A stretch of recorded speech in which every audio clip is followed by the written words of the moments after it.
spit it out. Special delivery. I want that. Special delivery. I need that. Special delivery. Can I have that? Special delivery. Special delivery. I want that. Special delivery. I need that. Special delivery. Can I have that? Special delivery. Good evening, good evening, good evening, good evening. Welcome to the special delivery here live on Baltimore City Voters. I am your host, Will Hanna. We have a great show for you lined up today. We have Mr. Liam Davis, who's running in the 1st District for Baltimore City Council. And then we have Paris Gray, who's running in the 8th District for Baltimore City Council. And then we're going to bring on Miss Yolanda Jiggets with Park Heights Renaissance, who will be coming on. And we're going to have a conversation to talk about some things going on in Park Heights that may impact and affect voters, constituents, residents as well. So we have that conversation. So we're going to start off the show by telling everyone that got out to vote. Thank you and congratulations on voting and being a part of the process. There are some issues, and we'll discuss those about people that had mail-in ballots, and so we'll have that conversation about the situation with the mail-in ballots for those that aren't clear. But right now, I want to go to, and let me take my hat off because it's a little warm in here, so I want to make sure that everybody can see the Chrome Dome. So we're gonna bring up our first guest. Liam Davis, who's running for City Council in Baltimore's 1st District. Mr. Davis. How's it going? How are you? How are you? Welcome to the special delivery. It's great to be here. Great. So we want to make sure that as we go through this election cycle that we included as many candidates as we could through the process for some that may know, some that may not know. But it's an opportunity to talk to our 12,562 members of the Baltimore City Voters page. So I want to introduce you and give you a couple minutes to introduce yourself and talk about the district. Sure. And again, it's great to be here. And I want to thank you for, providing this talk to the voters. I think it's really a great opportunity for the public to engage our people who are involved in the local political scene. Just about me, I am a Baltimore native, originally from Northeast Baltimore. I currently live in Greektown, where I've been for more than 12 years now.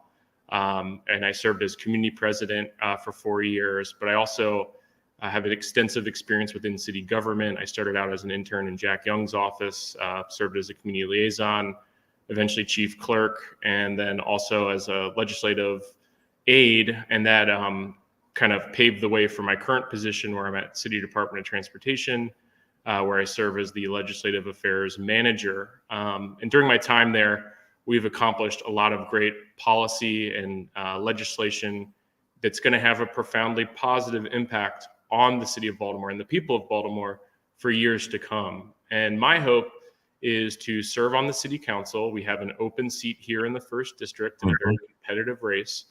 I would love the opportunity to serve on the city council, and starting from day one, I will be an effective council person, someone who will be a collaborator with all members of the city council and all members of city government, the administration on down.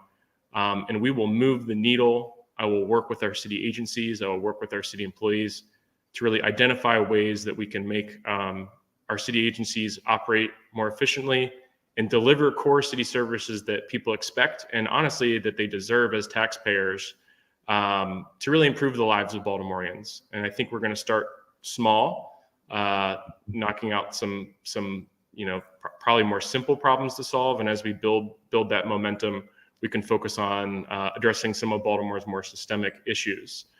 So I'm really excited for the opportunity to talk tonight. And thanks again for having me on. Absolutely. And one thing that you said, well, I don't know what to call you, Liam, future councilman. Oh, it's okay. But one of the things that I wanted that you said that was key, and you said you were going to start small. a lot of people come in and, you hear a lot of candidates especially during the campaign, during the election season, where you hear they come up with a lot of these grandiose plans and ideas and all may be good. But the thing is, some of them are not very realistic, so I think if you could, tell us a little bit about the district and the boundaries of it, where it is. I know a lot of people and I know it's a very popular district, so I'll let you go and explain some of the boundaries of the district. Sure. So it's Southeast Baltimore, just in general. Through redistricting, we did lose some precincts, but we're essentially from Bond Street east to the county line, and essentially from Baltimore Street south to the harbor. And there is some areas where it kind of gets a little bit more nuanced, but that's it in a nutshell. We have Fells Point, we have Patterson Park, we have parts of Upper Fells and Butchers Hill, we have Canton, Brewers Hill, Highlandtown, Greektown, where I live. We have Broning Manor, O'Donnell Heights, Graceland Park, St. Helena, just to name a few. Big industrial base here for the city with the port and a lot of logistics related businesses by the port. And it's an area of the city that is growing. And there's a burgeoning immigrant population, as well as empty nesters, longtime Baltimore residents, and just people who want to live in an urban area that's walkable and has dynamic places that they can go and see and enjoy themselves while living in the city. It's a very exciting time to be in Southeast Baltimore, and I'm hopeful to work with my colleagues across the city to find ways to improve our neighborhoods, not just in Southeast Baltimore, but across the city. Absolutely. But and people that may not be familiar with the numbers of the district, they're definitely familiar with some of the landmarks that are in District 1. It is probably, and I dare say, one of the most fluent districts in the city, but also one of the I'll say destination places. It's one of the destination districts of the city.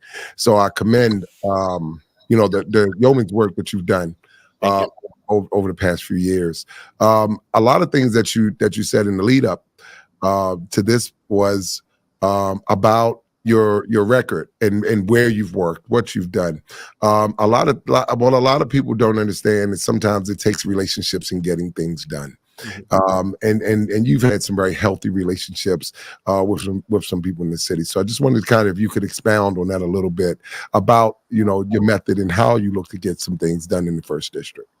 Yeah, I think that's a great question and a great point. A lot of times for people that really enjoy politics or are really interested in government, I guess they just kind of assume that coming up with a good idea is good enough.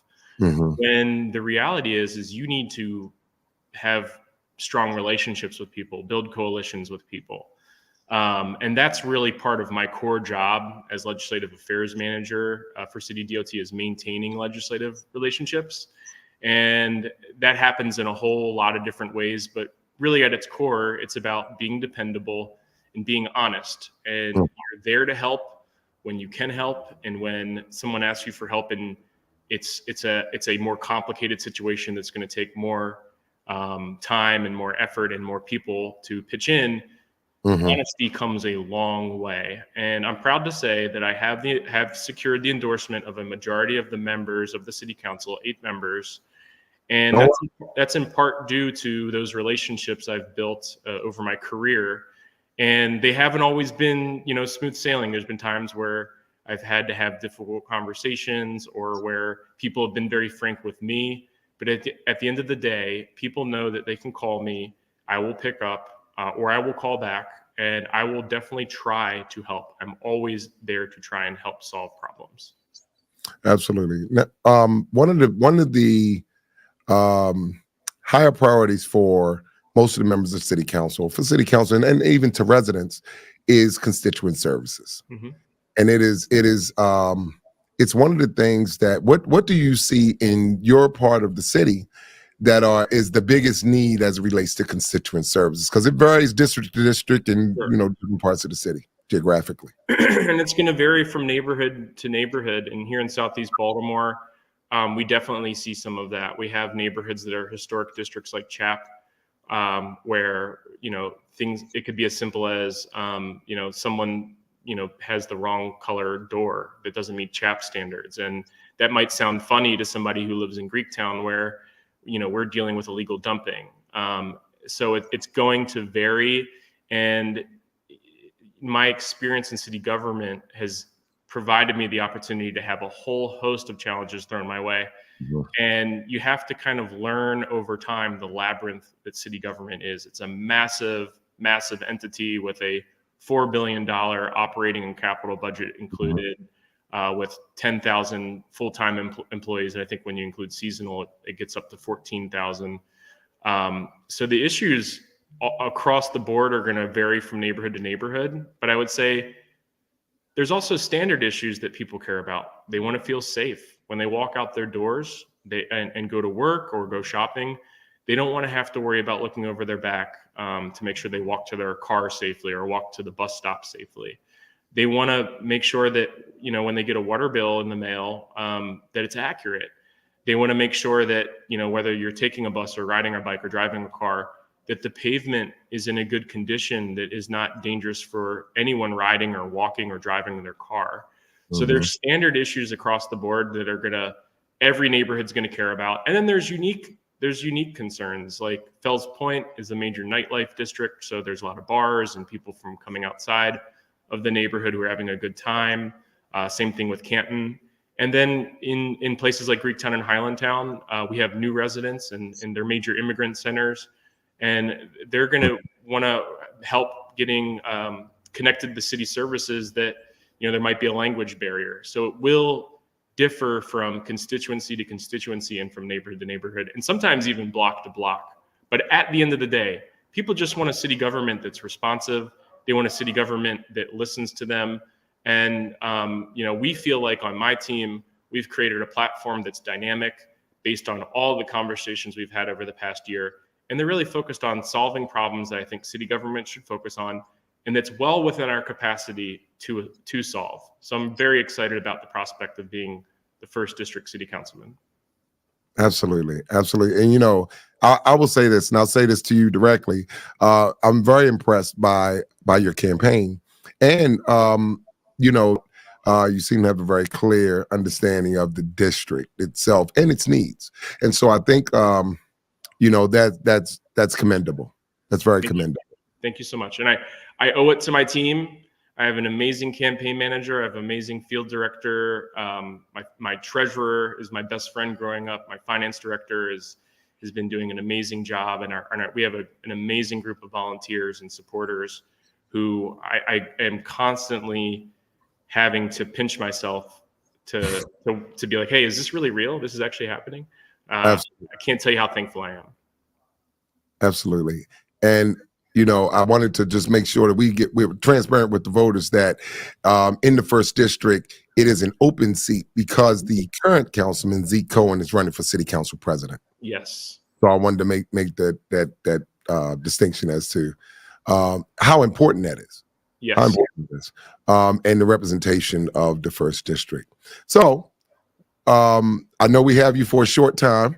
Yep. The polls just closing. I'll ask you my final question, and then after that, I'll give you about, maybe 90 seconds to close out. Sure. So my last question, early voting ends today. This is the last day of early voting. How you feeling about turnout? So I would say the first few days were a little light, but they have started to pick up a bit these past few days, and that's exciting to see. And I have a feeling election day, we're going to see some really solid turnout.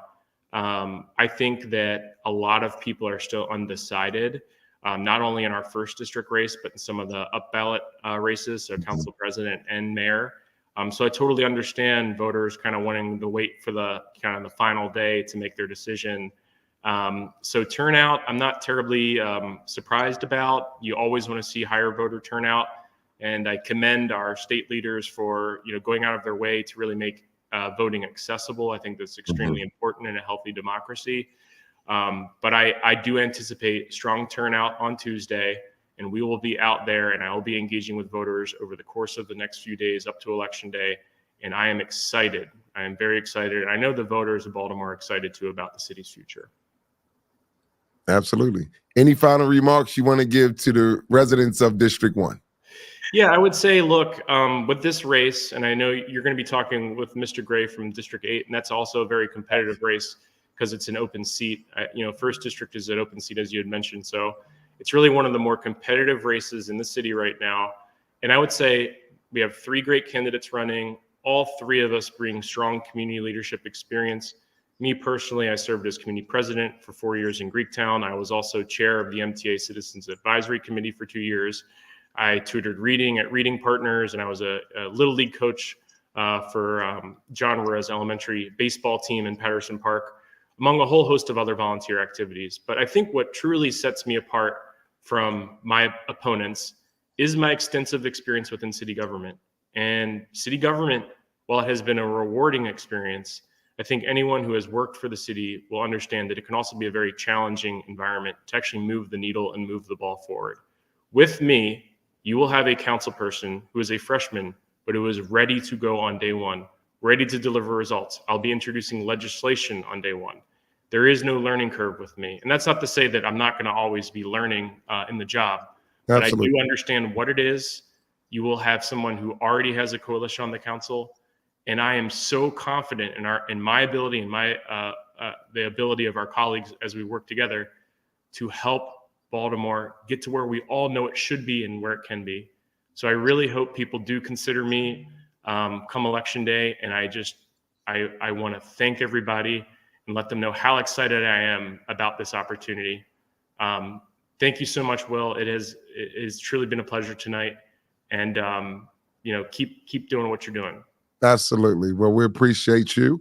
And thanks for coming on. We'd love to have you back on a special delivery where we probably like to get you on, post-election, and just talk about some things that you want to do in the district going forward, successful or unsuccessful. We just want to have you back on because I think a lot of candidates bring great ideas, and no matter how elections turn out, we just want to keep those candidates engaged. So good luck to you on Tuesday.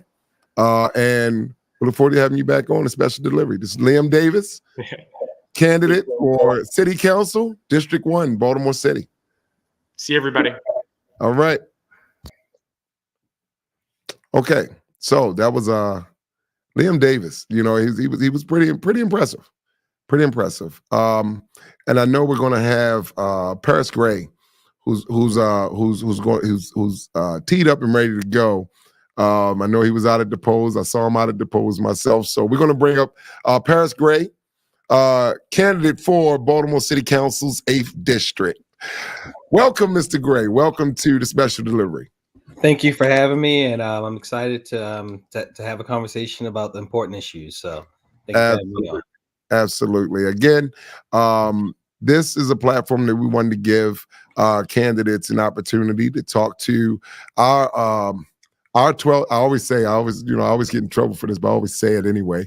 Our 12,562 members and our 40 to 50,000 visitors to Baltimore City voters every month. So this is an opportunity to talk with those voters, to talk with residents and members of the community, just so they have an idea of who is Paris Gray.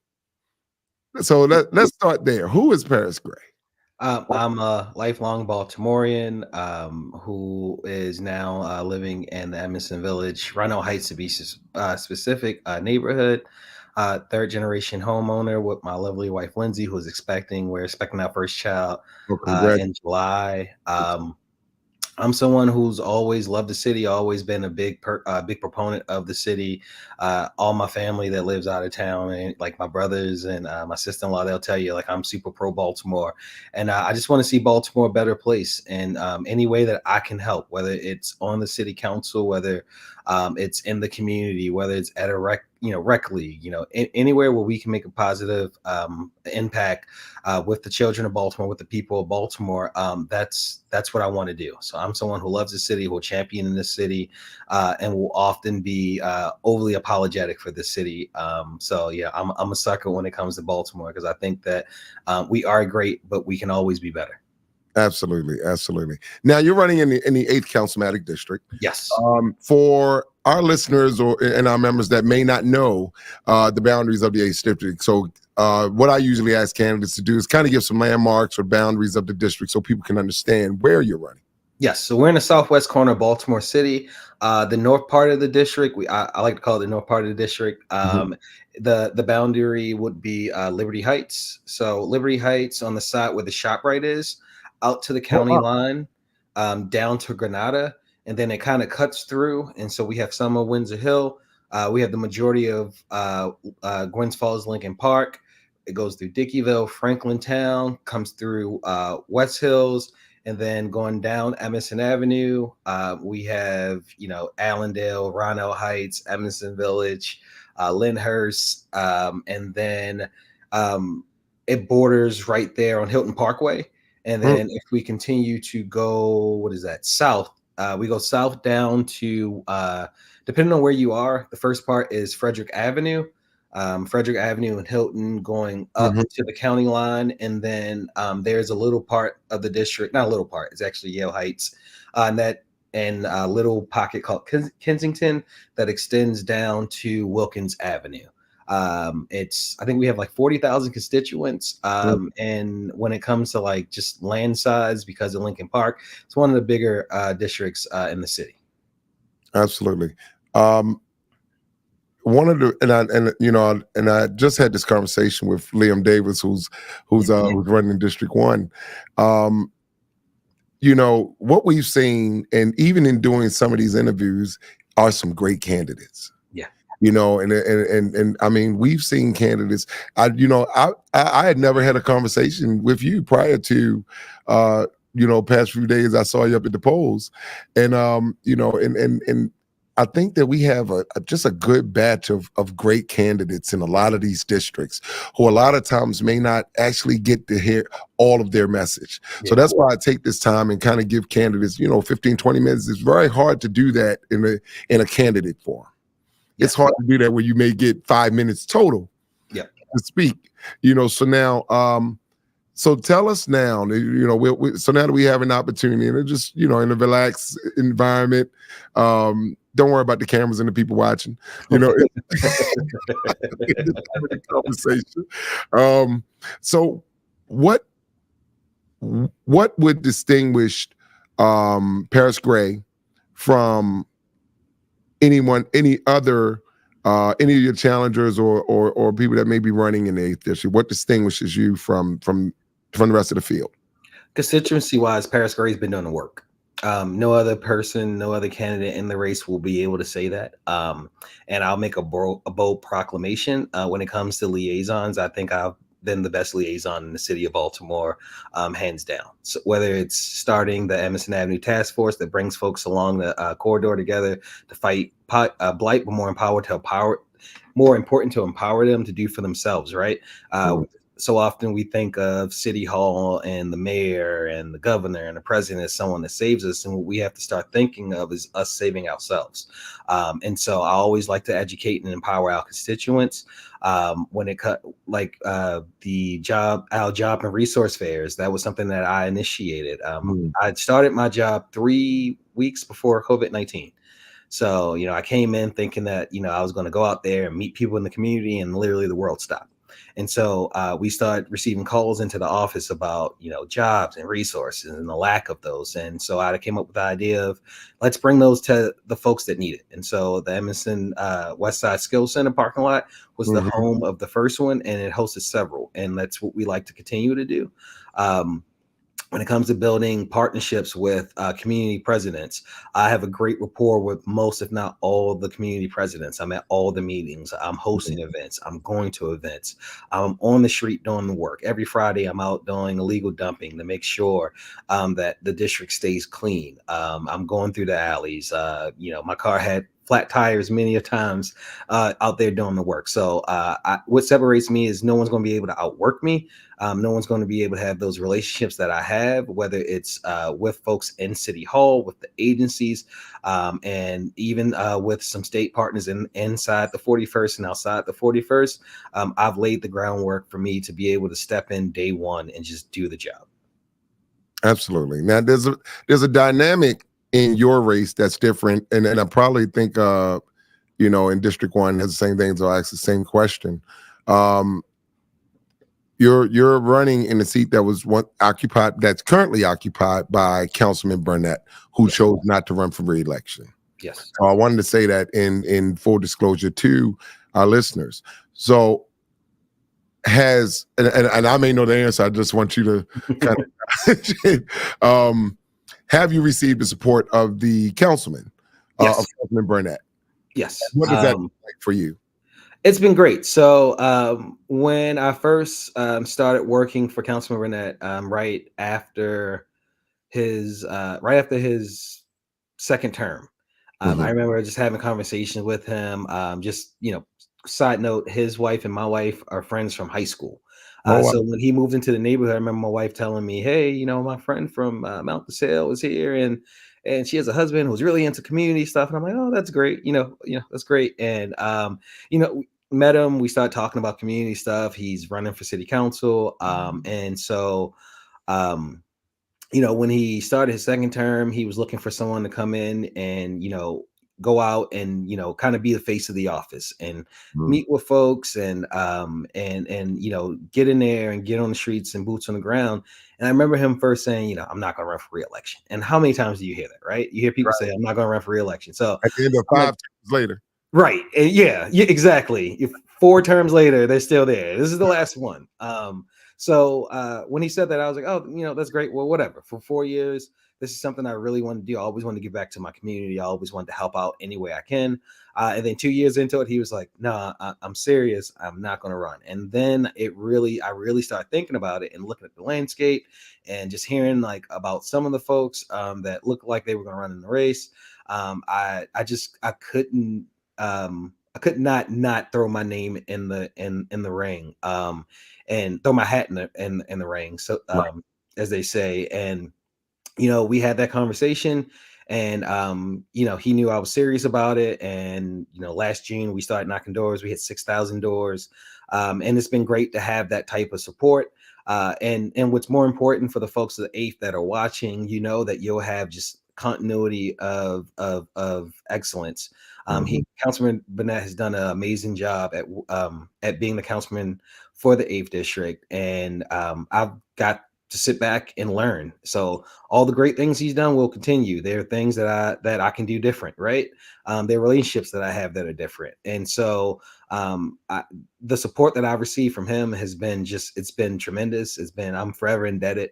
And I'm happy that when you get to sit back and learn from someone, we can all be as lucky to learn from somebody like Councilman Christopher Burnett. Absolutely, and then one footnote I want to put in about Councilman Burnett was a lot of people that you see running around doing the even with public financing. Yep. For the public campaign financing, was somewhat initiated by Councilman Burnett. Yep. And I'll give another footnote. I've known Councilman Burnett. I've known his mom since, that's how old I am. This tells a story. I've known Councilman Burnett's mom since high school. I think she went to Poly, and I was at Walbrook. So there's a long term that he's had it ingrained in him, and any of that may have transitioned into your candidacy and your campaign. It comes from good stock. Yep. So I just wanted to give you that. It just comes from good stock. I didn't know you're a Walbrook guy. I'm a Walbrook guy. You're a warrior. Class 88, shameless plug. But, one of the things that and sometimes these campaigns can be, they get chippy. Sometimes they can get a little chippy because, and I chalk it up to passion. Yeah. But you have a very unique opportunity and for that part of the city that And I can't say that hasn't gotten the attention because you're coming in to continue the legacy of a councilman that's outgoing. So I just wanted to make sure that we plug that. So tell us a little bit about you. You know, I know you talked about the district. You talked about where you looking, how you're positioning yourself in the race. But let us know a little bit about Paris Gray. Where you went to school, Oh yeah. where you grew up, and those types of things. So people can really get a feel for who you are, and not necessarily what you're shooting for, but who is Paris Gray. Yep, Paris Gray was born, and I always called it West Baltimore, but geographically, it's all been Southwest Baltimore my entire life, right? So, I grew up on the North and Long area, so 1700 block of Dukeland, 1600 block of Poplar Grove. Yeah. Yep. So yeah, so, I grew up in the midst of it, right? And so I had the issues like everyone else, family addicted to drugs, and Right. not knowing where a meal could come from every once in a while. But what we always had was love, and we had a big family. If you know that whole area, everybody's connected to somebody. We all related somehow, right? Right. And so at the age of 10, I ended up moving with my father down in right down the street from James Moja Elementary, which is now Billie Holiday, I believe is the name of the school. And from there, I ended up attending St. Ignatius Loyola Academy, which was on Calvary Street at the time. And then I attended McDonough School in Owings Mills, and then I went to Indiana University. So yeah, Yeah, Hoosier. And then Hoosier? freshman year, my father died, and that was like, Oh. he was absolutely in my world. And what I didn't realize is I was going through depression. So, I was just out there, just being there, just to be there, and didn't finish, had to come home and reset. And since then, I've literally just been working and doing what I have to do. Ended up doing community banking with Wells Fargo. And then Councilman Burnett asked me if this is an opportunity that I would like to take. And, I've always been a fan of politics. I was actually telling the story today. The first time that I voted, it was me, my father, and my grandfather. We all went down to the Easterwood Rec Center and we voted in that election. That's something I'll never forget. And so as somebody who's expecting a son myself, I'm really excited. My father won't be there, but I'll be really excited when he turns 18 that we can go and vote. So, after that, I was lucky enough to meet an amazing woman with my wife, Lindsay. And we ended up, getting married, moving into her grandmother's house. So, that's how we're third generation homeowners out here in Rondo Heights. And I'm just someone who absolutely loves the city. Like I said, I love my area. I love my neighbors. Most of my neighbors are older, so it's really great to get their perspective and to talk to them. And I'm just someone who just who loves to have a good time, loves to hang out with my friends, and like I said, love Southwest Baltimore, and just want to see it grow. We have the Emerson Village Shopping Center, which is now being redeveloped, right? We have the Uplands with I didn't realize that, with people saying that all the apartments are going to be, like Section 8, but it's going to be mixed income. So we're going to have folks that have the opportunity to live in a great apartment complex that will be affordable for them. We'll have market rate, and then we'll have single family homes. And then we'll have the red line coming down as well, which will make sure that, our folks in the state make sure that they deliver that for us, and make sure that we get the light rail, which we deserve. So we have a lot of things going on, and what we need is somebody who was in the area that knows the people, that knows the issues, that knows the agencies, and knows the situations, that can step in and make sure that they're standing with the community in all aspects. And so, that's who I am. That's what I'm looking to do. Absolutely. Final question. Yes. Final question. What would be Councilman Gray's day one initiative? Look at POLITs and really examine POLITs. And for those who don't know, it's payment in lieu of taxes, and it's agreements that we make with major institutions. What a lot of people don't know is that the city of Baltimore lost over $100 million in the last fiscal year, because the way it's set up, institutions and hospitals, they say, hey, we want to give you guys this amount, and we feel like this is enough. And what we have to do as a city council and put pressure on whoever the mayor is to say, no, that is not enough. We deserve for you guys to pay your fair share when it comes to for taxes, and we can take that money and reinvest it into the communities that need it. I love my councilmatic folks that are along the water, but we've often seen a lot of investment and way too much investment when it comes to against the inner cities and the Emerson villages and the Poppletons and those areas. So I would love to not only look at increasing that, and I think the mayor is already working on that, but also opening up that whole process and making it more open and making it more transparent. I think that is very important for us to figure out, how those decisions are made, how those deals are made, and then let's make sure that that money gets into the community so we can start rebuilding and redeveloping our communities. One of the beautiful things that I think about Columbia, Columbia started. I mean, Columbia is what it is right now, but it started as neighborhoods. Let's build in the neighborhoods. Every neighborhood is going to be great, and from there we see what it is now. And I think Baltimore has the opportunity right now to do the same thing, where we can just build into the neighborhoods that need it the most. And we know, rising tide lifts all ships. And so, like, I want to, make sure that we're implementing that strategy into City Hall and making sure that someone's going to fight for those folks that aren't along the water but like to visit it every once in a while, right? Absolutely. Yeah. Absolutely. So, final thing. We're gonna before we close out this segment, want to give you 90 seconds, to kind of tell the voters in District 8 why they should vote for Paris Gray. Yeah, you should elect me because I have a proven track record of community engagement and service.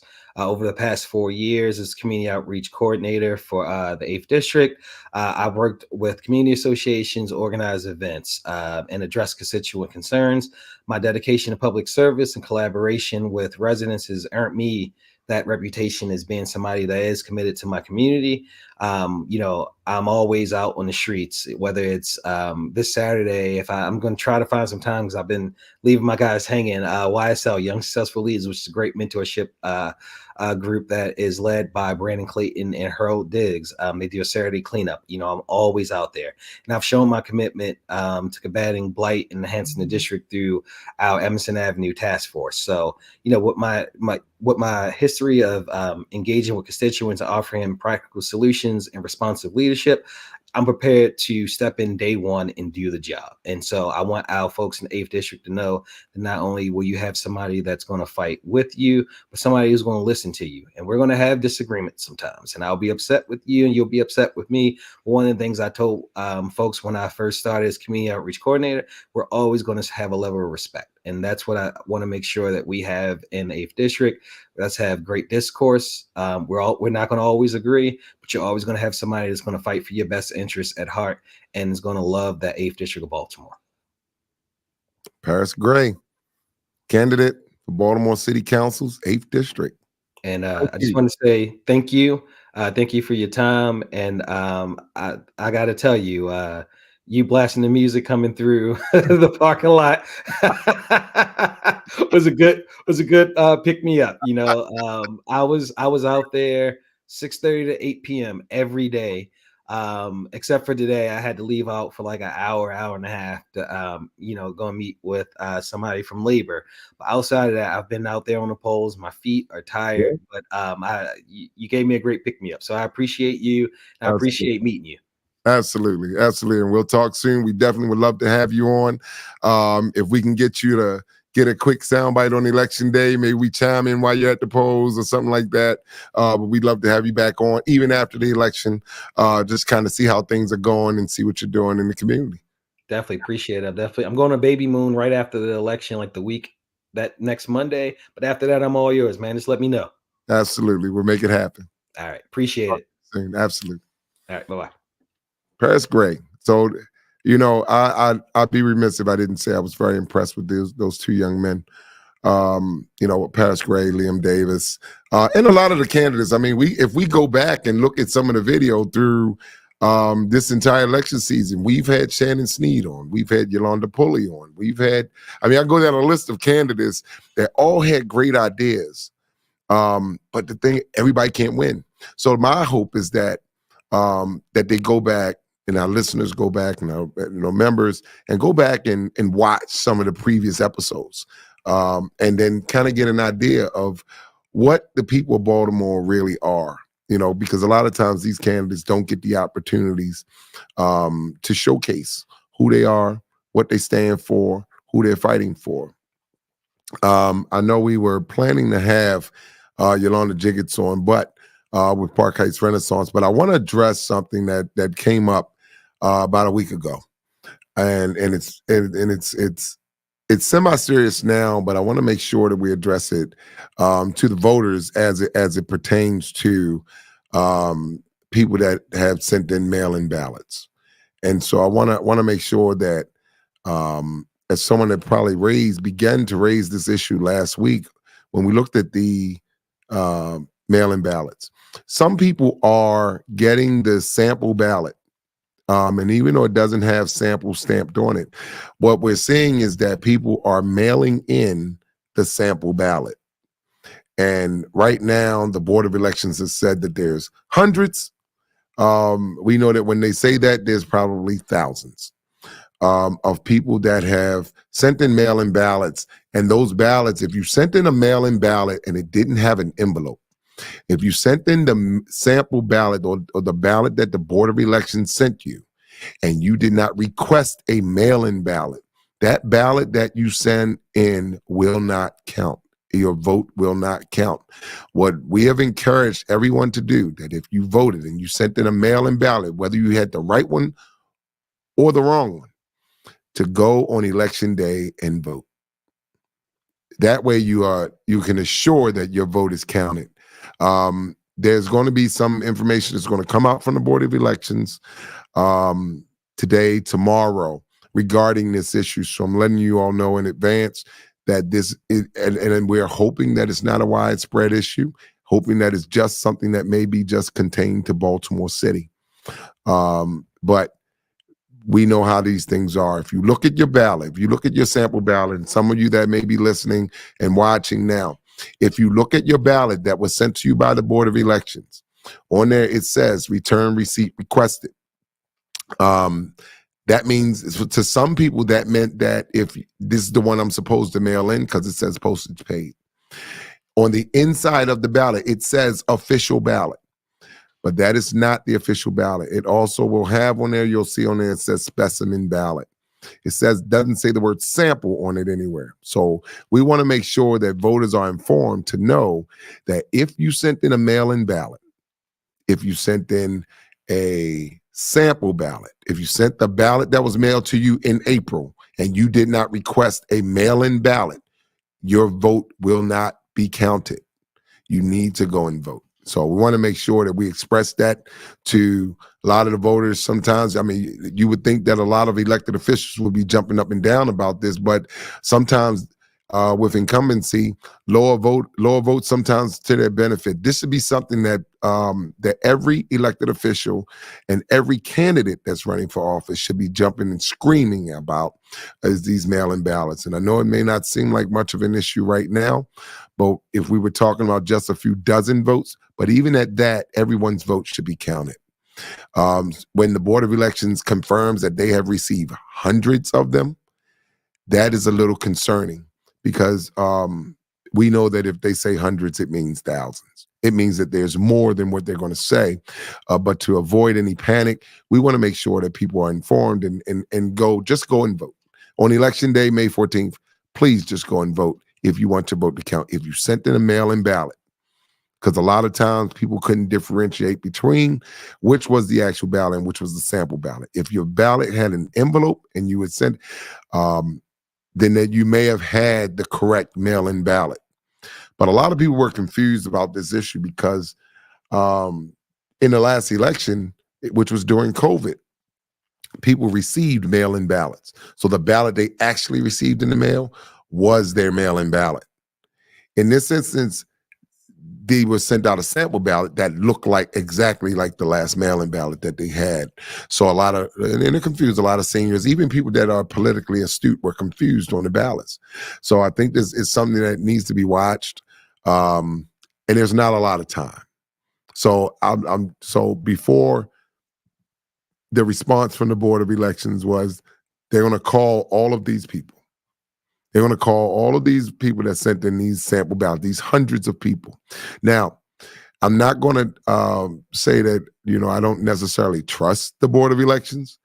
I'm going to say I don't know where they have the bandwidth to tackle something that is such a logistical challenge as counting every single ballot, counting all and contacting every single voter that sent in the mail-in ballot.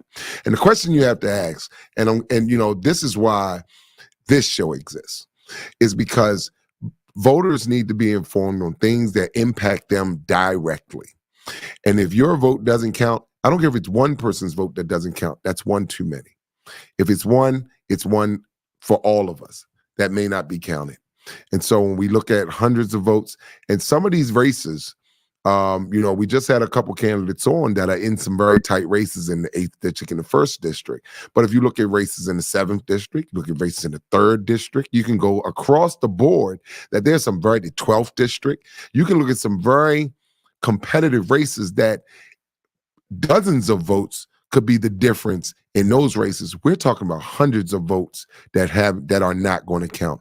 And we're talking about the high hundreds, maybe even in the thousands of votes, that it could be a statewide issue. If these ballots were printed by some of the same vendors, you could have a statewide issue. This impacts voters or, the candidates that are running for U.S. Senate.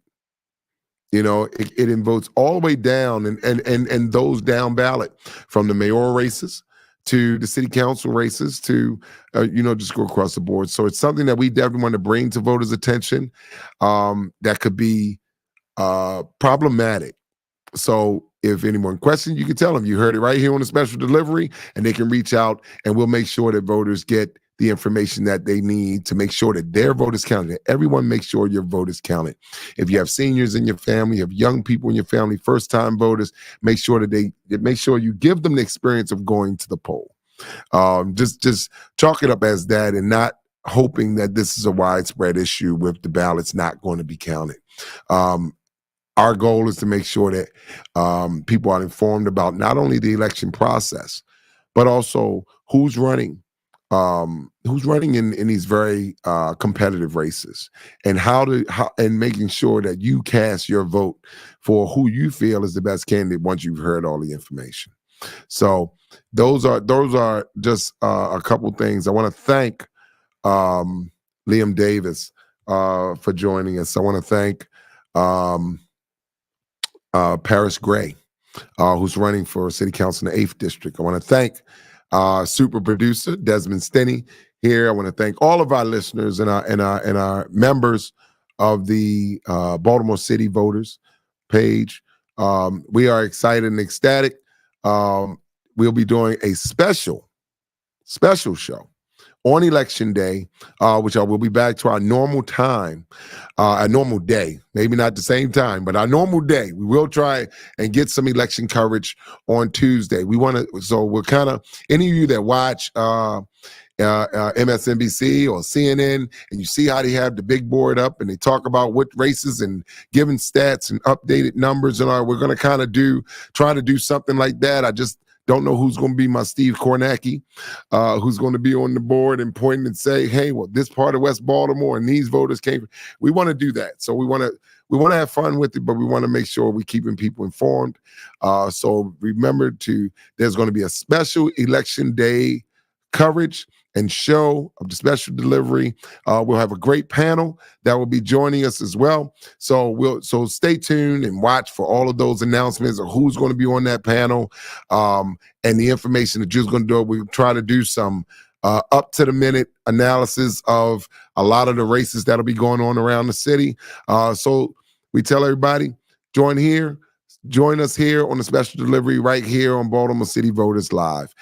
This has been episode number 7. Episode number 7 of the special delivery. I am your host, Will Hanna. We will see you on Tuesday, Election Day. Great early voting numbers. We'll see you on Election Day. Everybody, please go out and vote. Thank you. Spit it out. Special delivery. I want that. Special delivery. I